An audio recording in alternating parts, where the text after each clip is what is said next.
And now we switch to English, ladies and gentlemen. So we're starting.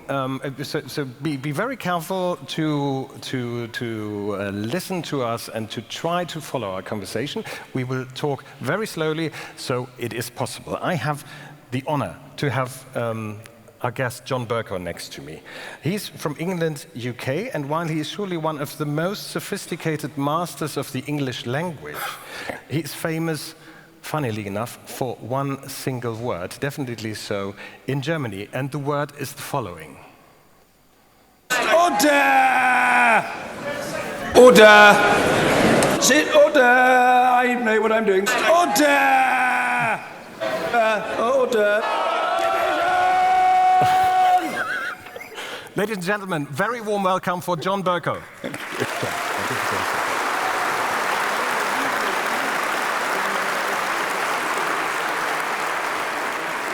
Order!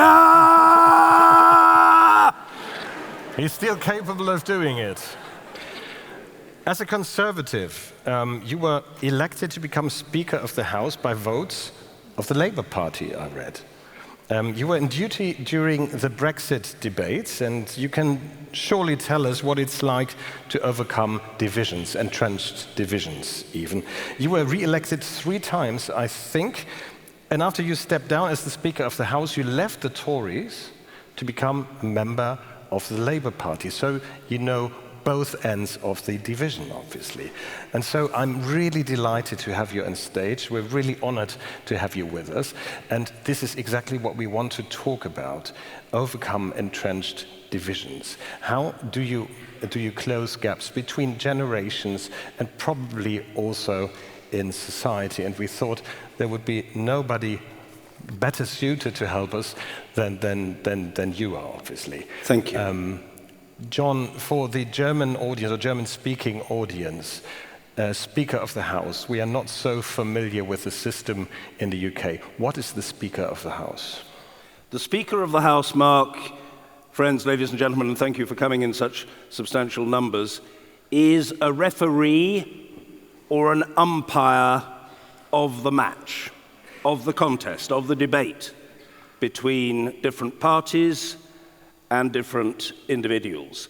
So in our system in the United Kingdom, the Speaker is not a member of, associated with, owing an allegiance to, expressing any support for any political party. So, Mark, you said that I was a Conservative when I was elected. That is true, but immediately I was elected, in conformity with tradition, I resigned my membership of the Conservative Party on the evening of the 22nd of June 2009, precisely for that reason that in our democracy, the Speaker is expected to eschew, that is to reject, to give up, to abandon any party allegiance. So throughout my time as Speaker, I was non-party. I was still a member of Parliament for my constituency, but on, if you like, the basis that I was an independent.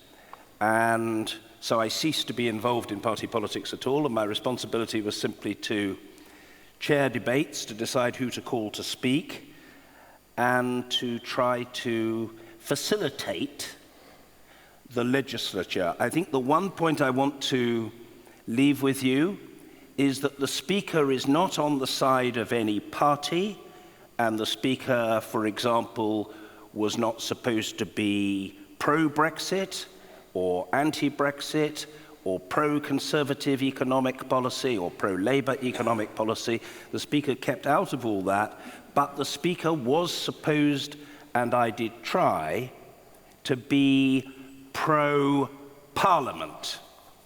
Pro-Parliament. And Parliament and government are not the same thing. Sometimes people, when they talk about politics, talk about Parliament and government as though they were synonymous, but they are not synonymous. The government is the group of people, of ministers running the country. Parliament is there to question, to probe, to scrutinize, to challenge, to contradict, sometimes even to expose the errors of omission or commission of the government of the day. And I think it was very much the Speaker's job, if I can put it this way, to stand up for Parliament. And in that respect, my friends, there has been a massive change, not in the title, the Speaker, that's remained the same, but in the nature of the role. Because before Britain became a democracy, for hundreds of years, the Speaker was called the Speaker because the Speaker was expected to be the King's spokesman to Parliament, doing what the King wanted. And no fewer than 7 of my predecessors met their end on the executioner's table. That is, they had their heads chopped off for defying the King. Ladies and gentlemen, you will be relieved to know that in the modern age, the Speaker is not the King's spokesman to Parliament. On the contrary, in the modern age, today, and for a long time since we became a democracy, the Speaker has been Parliament's spokesman to the Queen, or now to the King. So please excuse me offering you this brief history lesson, which I hope you don't regard as discourteous or presumptuous of me, but I am not so arrogant to assume that you know exactly what I did. Why should you know? And therefore it is perhaps better for me to tell you. And whether you like it or not, that is what I have done.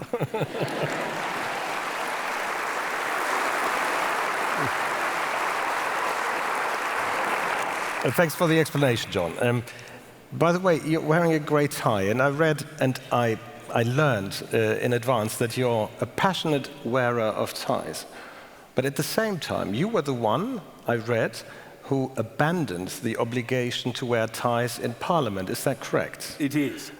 And it may seem, Mark, ladies and gentlemen, a contradiction. You know, why does the guy who enjoys wearing ties say you don't have to wear a tie? Well, I think maybe there is a point of empathy between us on this front, that it is very common, almost instinctively, for people to think that what they think, right, what they like, what they do is best, and what other people should think and like and do. Right. Yeah, I happen to enjoy wearing ties. Most British men wear very conservative, sober, understated ties. Understated and me don't really go together. I tend to wear quite demonstrative, maybe even garish ties because I like them. I think they're more interesting. But I don't see why in the modern age, witness at this event, you know, taking place on a work day, right, almost everybody, I'm told, is not wearing a tie. And in fact, you were told not to wear a tie, and a lot of you probably wouldn't want to wear a tie. I felt, ladies and gentlemen, that if a colleague of mine, a member of Parliament, not dressed in football shorts or swimming trunks, but dressed in a kind of business-like way, wearing a suit but no tie, why should he not speak? Why? And I remember when I started as Speaker, I had a very traditional, rather old-fashioned assistant who I didn't appoint, but who was in post. And he said to me, "You mustn't call Mr. McCartney to speak, Mr. Speaker." And I said, "Why not?" And he said, "He's not wearing a tie. It's against the rules." Well, to be honest, the rules were old-fashioned, antediluvian, stupid, and worthy of change. So I changed that rule, and I took the view, if people want to wear a tie, they can wear a tie, and if they don't want to wear a tie, they don't have to wear a tie. So if somebody enjoyed wearing ties, and I remember one member saying to me, "But Mr. Speaker, I pride myself on wearing ties in the chamber." And I said, I say to the right honourable gentleman, good luck to him. If he wants to come along and wear any one of his 160 ties, that's fine. But if Mr. Brake from Carshalton and Wallington wants to come into the chamber and not wear a tie, good luck to him. Vive la différence! But thank you. Worth an applause. But I believe this gives us a hint how to overcome divisions, to accept difference, to accept that others think different, prefer different. Is there anything that you would say is important to do, and something that you could advise us to do in order to deal with differences and to accept them? If I had to summarize and encapsulate it, Mark, in a sentence, I would say we should learn in our democracy and in yours and in others to disagree agreeably. It ought to be possible to disagree agreeably. Sadly, if I am candid with you, though I did my best to facilitate and promote that concept, it was honored more often in the breach than in the observance. That is to say, in principle, everybody would agree with that and say, of course, we should be courteous to each other, we should be respectful of each other, we should listen to each other.